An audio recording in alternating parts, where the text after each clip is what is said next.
Hey guys, Mark Ferrasci, Protect Dog Training in Dobbie for the third time. What I've been doing is coming in, trying to offer them food, going through my little ritual routine of trying to feed him.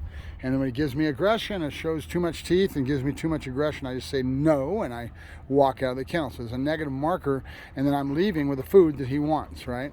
So you're basically robbing him of what he wants and you're going away with a no marker, and pretty soon he's going to figure it out. I started yesterday, and at first, of course, he didn't understand the concept, but he's starting to figure it out now, and I actually think I broke the ice. You know, what I wanted him to do is, instead of stabbing after the food and not trusting me, was to put his mouth in and actually push up against my hand like he does the bowl or any other thing, right? All right, so let me go ahead and get the food bowl. I'm going to leave him in here. Come on, Dobbie. Good boy. Good. There you go. Good boy. And I'll be right back, and we're going to try one more time. And this will be the third time, and then I'll end it. And I'm going to leave him hungry this morning because I want this hunger to drop, and he'll get a full meal tonight. All right, Dobbie, you just messed up my camera, okay? Nope, you just messed up my camera, buddy. Yeah, you did. The hazards of being all by yourself and not having a technical crew, you know. I don't have a digital magic crew to set up cameras and make sure the angles are all right and have their brains into making good digital magic. I'm sorry, but I don't have that luxury, and so it is what it is. Do the best job I can with the tools I got, and then we'll go from there, right? All right, you. I'm gonna go ahead and I think we're just gonna go ahead and belay this, and you guys are gonna have to miss a bunch of stages.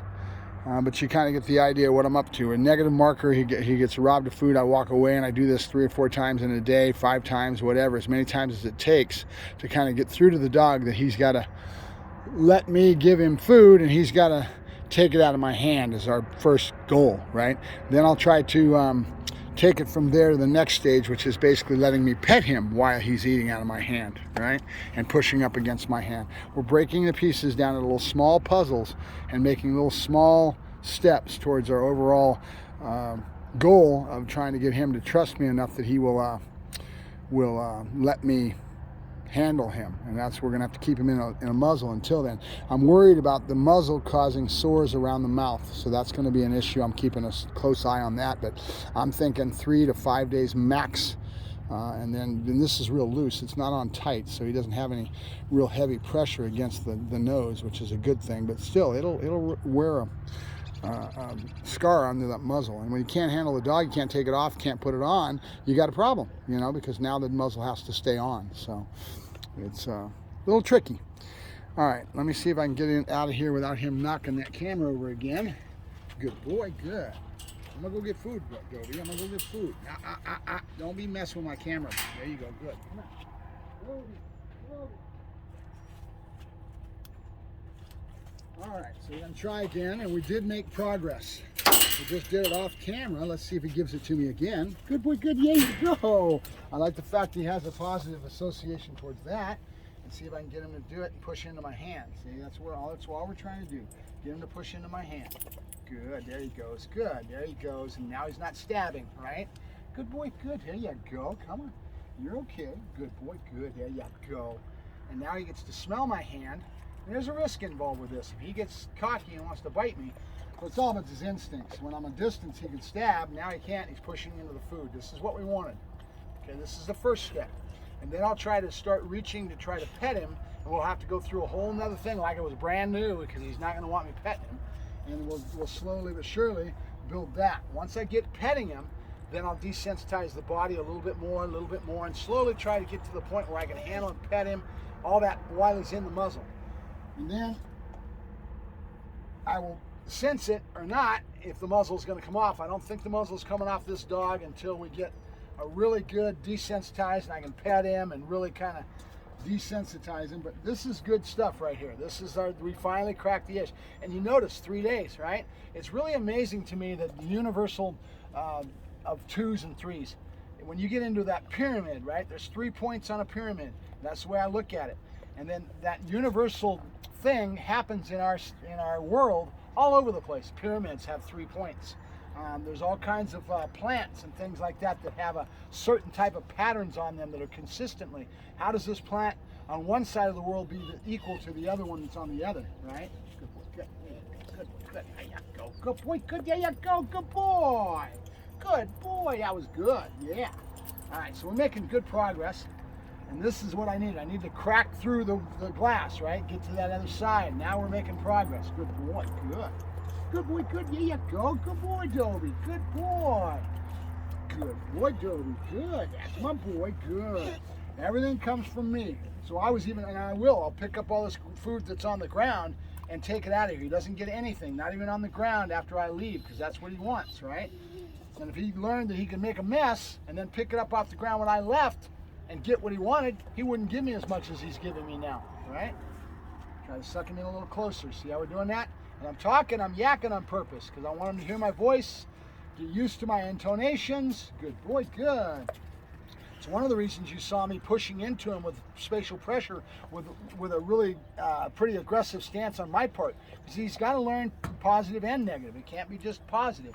You have to have the negative side of it, because I may have to have a time where I have to hang this dog up. Kind of think of the dog daddies, the same thing he's doing. You got to let him realize that that's not going to work. Whatever answer he comes up with, we've got to show him that it's not going to work. And that's what he's doing with his teeth and trying to drive you away. He learned real quick that he saw the behavior from humans shying away and showing a lot of fear and going, oh my God, and he learned that worked for him. That drove that human away from him, right? And so if he was on the street for any length of time, that's why this posture of trying to hand him food is not working. In other words, standing up, trying to offer him food or trying to pet him. He doesn't want to be grabbed. He doesn't want to be caught. So imagine him being on the street for a week, 2 weeks, 10 days, whatever it is, with people trying to catch the dog. And that fear gets branded in his brain, and that picture of somebody trying to say, oh, it's okay, and offering the hand, after a while, that to him is danger. I do not want to be caught. I'm afraid, right? So he stays away from people. It probably took a while to get this dog caught, right? And that's almost all the food. I'm feeding him all of it. I'll go ahead and let him have a good time. I'm yakking for a reason, guys. I want him to hear my voice. And it kind of works out well because I'm sitting here yakking to you on the camera, and I'm sucking him in. See how I'm doing that? In closer and closer to my body. And then I'll start doing this on a regular basis, and then I'll start trying to pet his head and then let him get me pet, but he doesn't want to be caught. That's where this behavior started from, right? Being on the street, being loose is very traumatic for a dog. Okay, I don't have an answer any other way that you're trying to do what you got to do to catch the dog. But when we're training, we've got to back that fear off, and we've got to try to show him another picture. And I'm a stranger, so this is good for him. Now we got to build up trust in another stranger, and then I'll have some dominance involved with it. I'll have some consistency and structure, all kinds of things. We'll try to balance out this dog's mental attitude and how he deals with people. Notice what I'm doing here. I'm right next to his head right now. He can't really hurt me. He can butt me pretty good. He can give me a black eye, fuck me up in the face. Good boy, good. That's a boy. Good, there you go. Good boy. That's my boy. You want that hot dog? Okay, okay. There you go. Good boy, good. There you go. Good boy, good. There you go. Good boy. All right, we're done. We're done. Hey, quit. No. Good. That's my boy. That was good. I like that. He didn't go into resource guarding. You see it? He didn't do it. I thought for sure he was going to when I was in that posture and where we were at. I thought for sure we were going to see a little bit of that old behavior, right? Good boy. You're all right. You want this? You want this? Here. Good boy. That's Dobbie. That's Dobbie. Hi, Dobbie. Hi. Yeah, good boy. Good. That's my boy. Listen to how many inflections I'm giving, right? I want to have him hear all the spectrum of my voice. Good boy. Good. There you go. Good boy. Good boy, Dobbie. Good boy. All right, we're done. We're done. Good boy, ritual, same thing. We're done, it's over with, right? All right, Mark Ferrasci, Protect Dog Training, working with Dobbie, the fear biter. Talk to you later.